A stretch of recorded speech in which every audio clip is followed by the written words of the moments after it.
just you get to choose. Right? Like here's the scenario. The environment gives us something which can be perceived as negative, can be perceived as not working, can be perceived as problematic. The world's ending.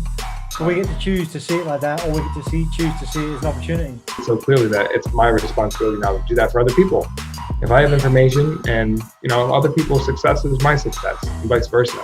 Because you know what, like the challenges or the roadblocks are the journey themselves. There's no big things. It's all little things compounding on top of each other.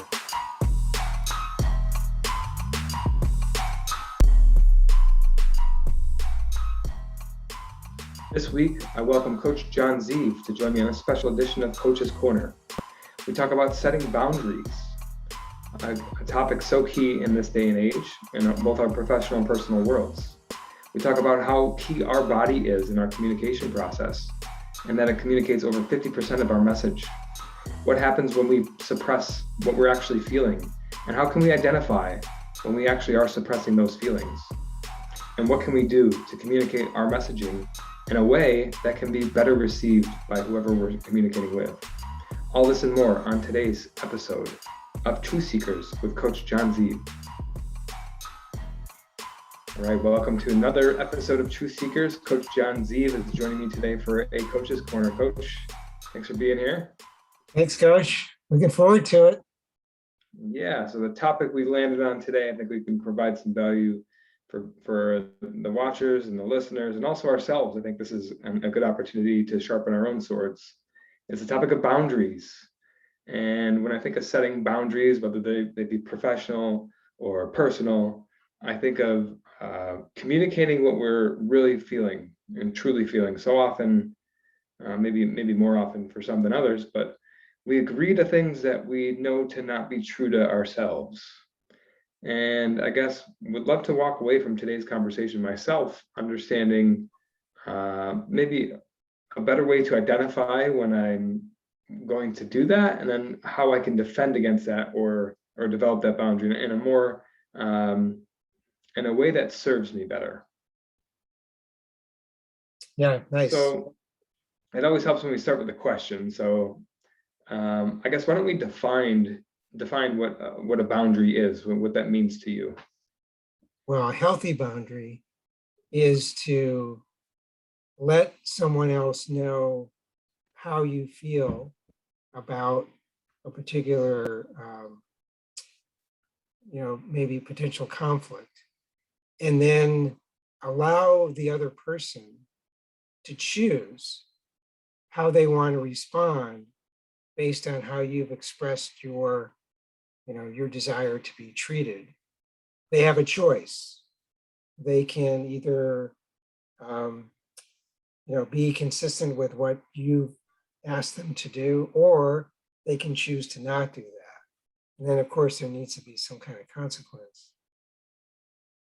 But it's really communication. It's really about communication, so that you're heard, and the other person is hearing that, and they say, "Oh, I'm hearing you," and then it's their choice how they want to respond. I want to ask so many questions and jump into what that looks like functionally or in a particular situation. But before I do that, I want to kind of get to the bottom of, why might I not set a boundary? Is that coming from a place of fear? Like, what? Maybe if I'm accepting something or go along with something that I don't feel is right, why would I do that? Yeah. So not my knowing or knowledge of this topic is the reason that we do that is because we're unconscious of a feeling that we have suppressed in ourselves. And when we're unconscious of how we suppress our feelings, then when other people come around us and they express those feelings, we feel whatever that is, and then we're like, ugh, it feels uncomfortable. And we're not aware that we've suppressed that in us. So what typically happens is we unconsciously take that from them and we give our power away. Because we don't know how to deal with feeling uncomfortable around others' feelings. And we unconsciously say, I'll take that from you because I don't want to feel that. But there's got to be an equal exchange. So we end up giving away some of our power, our energy when we do that. That's Very why interesting. sometimes So- we can actually feel drained when we're around certain people. We don't realize we're giving them our energy. And we're taking some of theirs maybe as well. Yeah, we're taking what we don't like about them, which seems the opposite of what we want, right? Right. Well, so two things. The first thing was unconscious. So that's part of this, but like, how do I recognize that Yes. tendency? What does that look like? So if I know I don't feel comfortable around a certain person, like I feel defensive, maybe. So that's the first trigger, right? Just feeling Feeling certain way. defensive is a definite sign that, okay, there's something about boundaries here that I need to know more about. Okay, that's huge. I don't want to breeze right over that, because that so often when we feel that, we feel like it's the other person. And this approach is kind of taking ownership of that ourselves. You have to take responsibility when you feel defensive, Okay, huge. That's huge. right? Because there's something in you that's causing that. So step two is, once you notice you're feeling defensive around someone, then you ask your body to tell you what it wants to say to that person. Your body knows the truth. You tune in your body and say, what do you want to say? And your body might say, don't do that. Or your body might say, stop. Or I don't like that. You have to stop. Something, that kind of language. It's very negative. It's very forceful. Yeah, I'm curious about the body though. How is that even possible? How does the body know? Well, what percentage of our communication is through words? What percentage is through tonality? And what percentage is through our body? Our body communicates more than any other, right? Yeah, like 55%, is that what it is? It's over 50%. It's by far the number one form of communication is our body. Our body communicates our truth, and it includes our unconscious. So that's why sometimes we'll say something and we say afterwards, why did I say that? Well, it's because our body wanted to say it. We were unconscious about what we were doing. Okay. So our body knows all. All we need to do is tune into our body and say, okay, body, what do you want to say to that person? Oh, I don't like when he does that. Okay. Why didn't you say that to him? Well, I don't want him to, or her to, feel bad or something. Right? I don't want to be negative. Right? Okay, so that's how we become aware of it. So first trigger is we feel a certain way. We feel bad. We feel defensive is the word that you use around certain people. Okay, now I'm aware of it. I take ownership of it. Then it's asking my body what it wants to say. And it always knows, right? It'll always have the answer for us. Right. Answer comes up, I want to say this. Okay, and now what do we do with that? Well, then we have to analyze, what is that communication? Is it negative? How is it going to be perceived by other person? Is it going to be perceived as forceful? Or is it going to be perceived as neutral? So the way to set a healthy boundary is to use a neutral tone and say, this is how I feel. These are the options you have. As opposed to, don't do that. This is how I feel. Here are your options. And that's a neutral tone. And that's when a healthy boundary can be set. Because otherwise, if it's negative, it's met with resistance. And then the other person gets defensive. And then we become isolated from that person. And sometimes you might not even talk again. Because it's both, there's misperceptions on both sides. Okay, so the way to do that is just to be honest, but in a neutral tone. I feel like might take a lot of courage to do that, especially in a business setting. Or a positive tone. There's always a positive to negative feelings, like anger. If someone is angry towards you, instead of saying, no, you can't say that, you can say, oh, acknowledge you feel angry. There's got to be a really good reason why you feel angry. But you can then express, but I don't want to feel that from you. So here are the choices. You can either talk to me without anger, or maybe we schedule another time to talk when you're not angry. But you set a boundary. A lot of times this comes up when people perceive that the other wants to change them. And then they'll feel that, oh, you want to change me. And that's a misperception.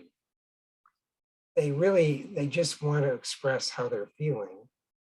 And the other is defensive, like, what do you mean? You want to change how I feel? And if you can be honest about, no, I just want you to know how I feel.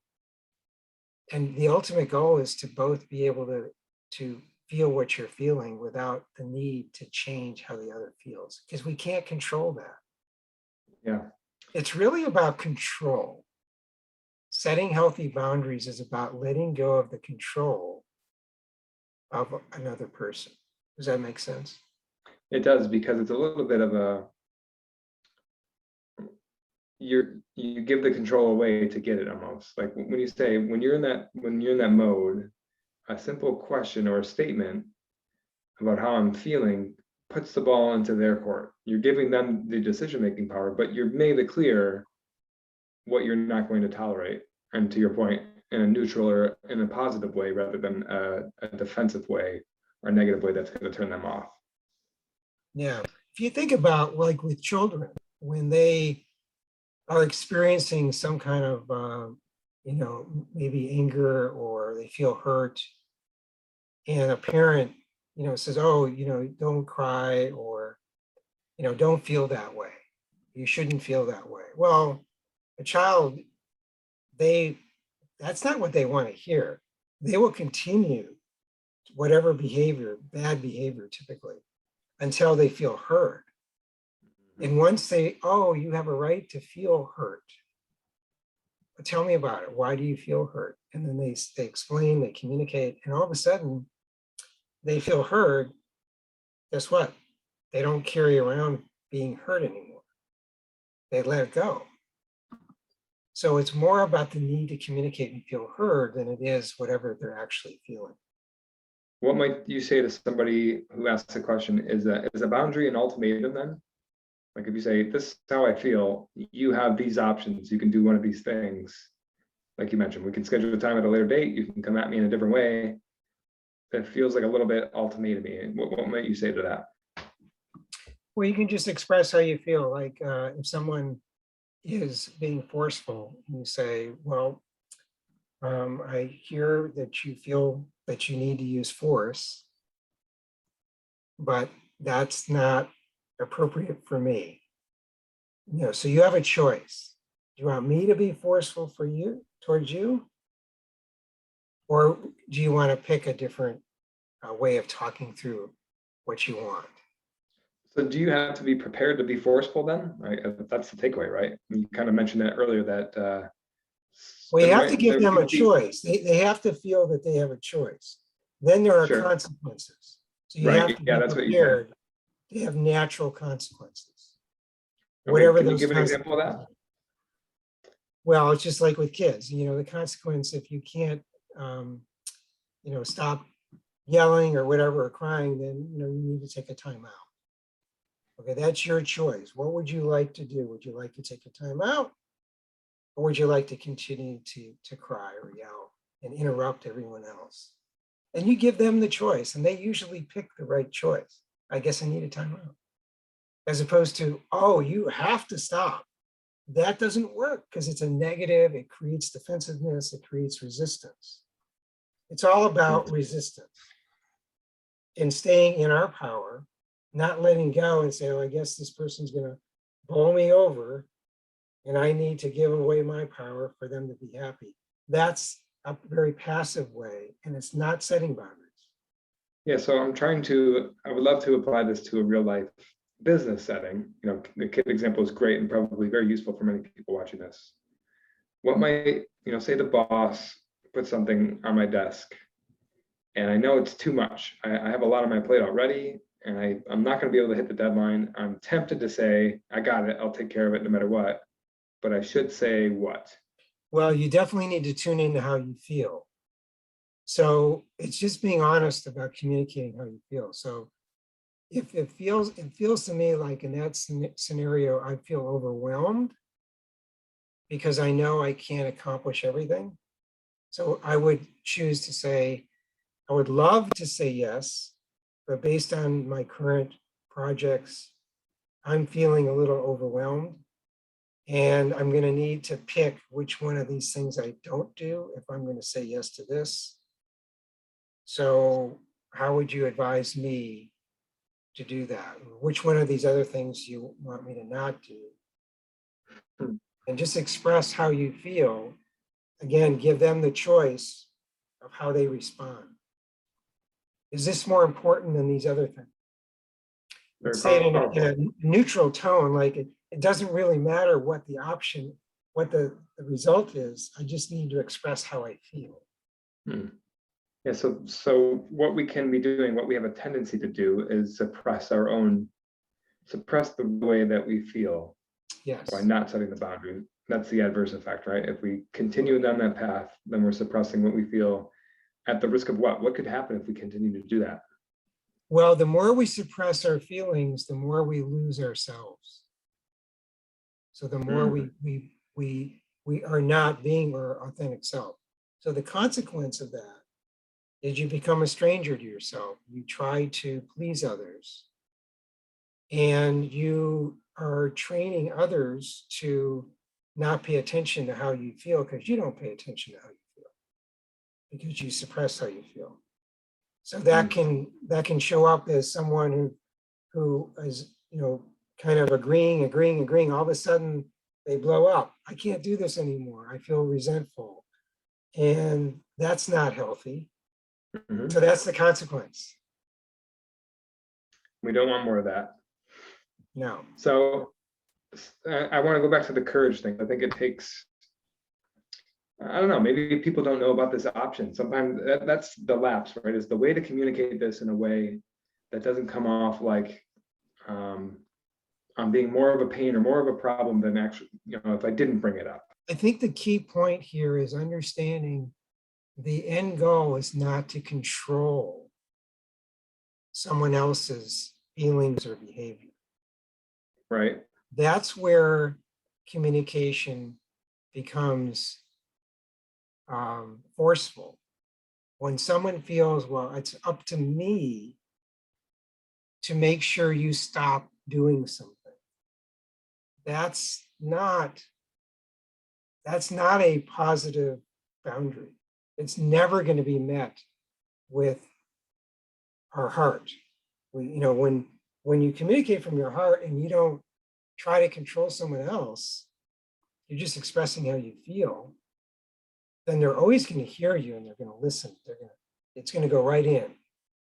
But the minute we try to control how someone reacts, then we're the problem. And that typically means we're suppressing something that we're not aware of.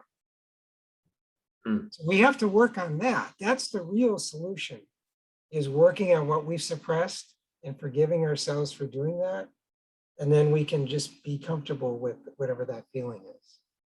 So what does that mean when you say suppress? How would I suppress something if I don't do that? Well, boy, we could suppress a lot of things. We can suppress negative feelings like anger, because we don't like it when people get angry. So we say, I'm never going to be angry again, kind of thing. And then what happens is we don't mean to, but when we communicate that suppressed anger. It comes out. So we can't hide. We're meant to experience all of our emotions, but if we've been around some traumatic experiences, it's easy for us to cope by suppressing those feelings. And that's where that courage comes from. We think they're just negative. There's no good from those feelings, but there's always positives to feeling negative. So how do we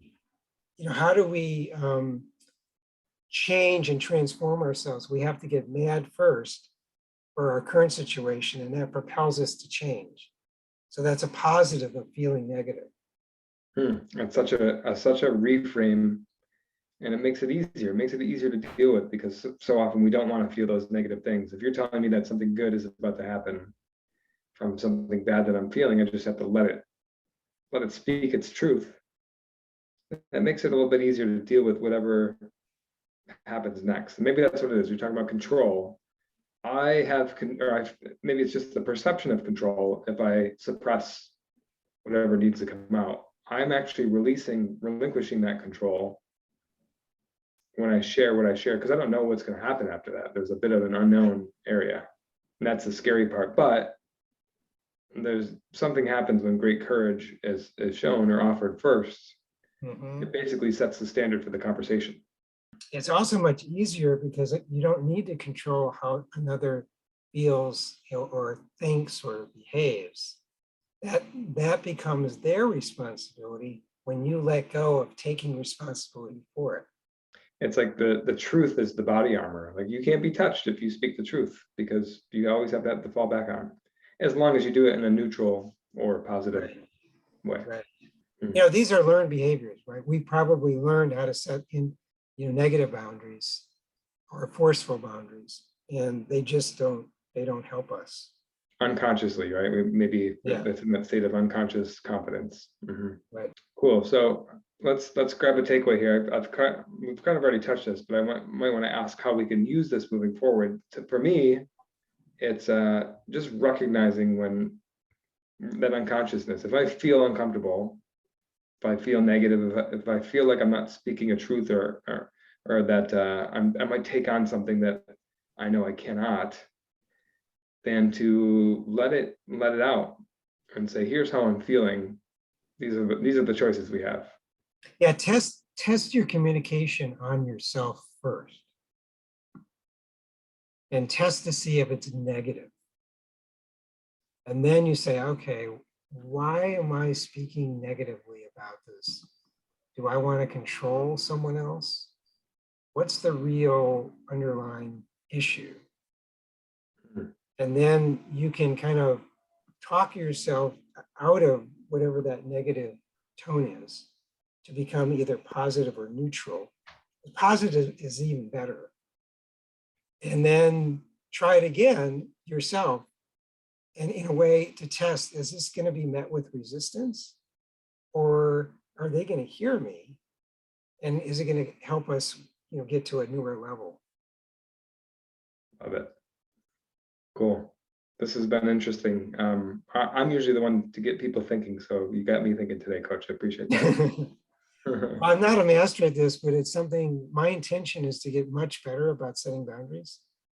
So this is something I'm really interested in. Awesome. Well, thank you for sharing the wisdom today, and hopefully we can get a little bit better. And it's all out of love, right? All out of that properly communicating how we're feeling, because then it's a win-win situation. We can both get what we want. Yeah, and I would encourage your listeners, if they have examples of situations where they would love to learn how to set the right boundaries, they could share that on your posts, whether it's LinkedIn or any other places where you have this podcast. And then we can respond and kind of have a dialogue about it, so they can maybe get some value out of that. That's a great idea. So call to action, everybody. Where do you see this in your life? Where could you use some more clarity with today's conversation? We look forward to interacting with you.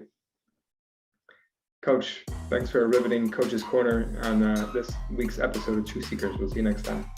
Okay, thanks, Coach Josh. See ya. Thank you for watching another episode of Truth Seekers. We appreciate your interaction, so please comment, like, subscribe to YouTube, Apple Podcasts, or Spotify, wherever you get your podcasts. And if you want more, check out some of our links. Links to our masterclass, The Achiever's Mindset, and come join our LinkedIn group.